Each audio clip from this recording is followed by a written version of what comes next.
Hello students. In an effort to build up our ability to include a variety of sentence types, one of the first editing topics or grammar topics that I'd like to discuss is simple sentences. We're going to talk about simple, compound, complex, and then compound complex, but in this presentation we will be focusing on simple sentences and some of the topics that we need to understand to effectively understand simple sentences.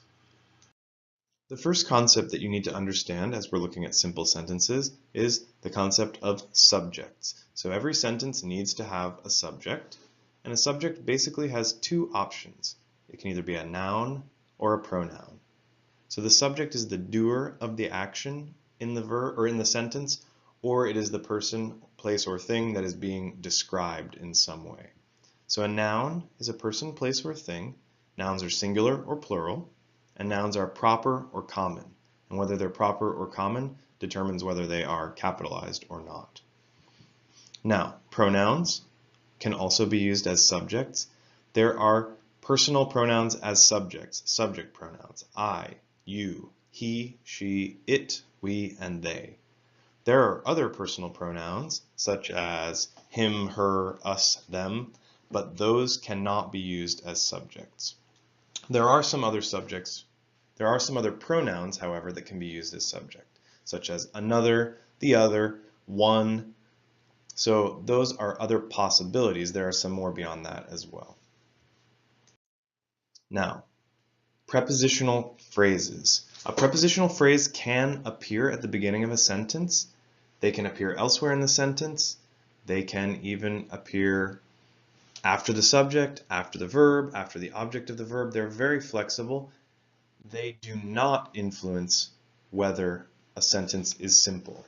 A simple sentence will still just have one clause, one subject, one verb, but a prepositional phrase can tell us extra information about what we're talking about in the sentence. So they're formed with a preposition and its object. The object of the preposition is going to be a noun or a noun phrase. So some examples. I found a $20 bill. Where did I find it? In the car. Next example, at the beach, comma, there is a seafood restaurant where the boss of the company sold his shares. So those give us extra information. We want to know, where did I find a $20 bill? Where was there a seafood restaurant? The boss, what is he the boss of? Of the company. So for more of these possibilities, look at the list of prepositions on page 327 in your textbook, and you can start to get a feeling of what kinds of prepositional phrases are possible to use in simple sentences.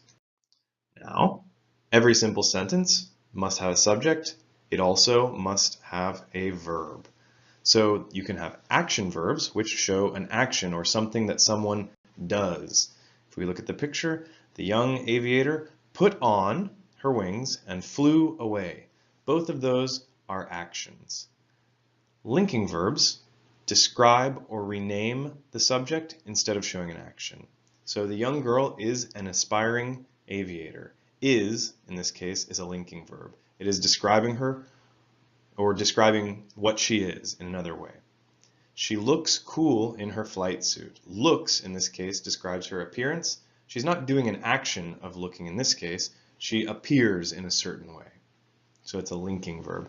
There are also helping verbs, which are called auxiliaries, that serve as parts of other verbs. Modals like may, might, should, could, must. She must wear her safety goggles before she flies. In progressive tenses, we use be as a helping verb, like I am recording this presentation right now. Am is a form of be. And then perfect tenses, have. We have studied simple sentences before, but we're going to look at them again. So simple sentences, in the end, let's put together some of the information that we just discussed and relate it more to simple sentences. Basically, a simple sentence is a sentence with only one clause.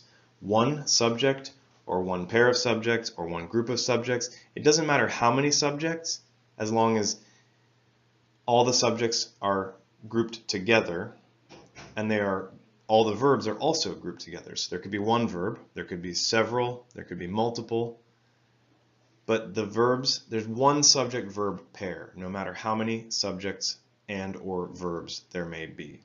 So let's look at some examples here. The dog plays. The dog is the subject and plays is the verb. It's a one subject, one verb pair. That is one clause. The boy and his dog play.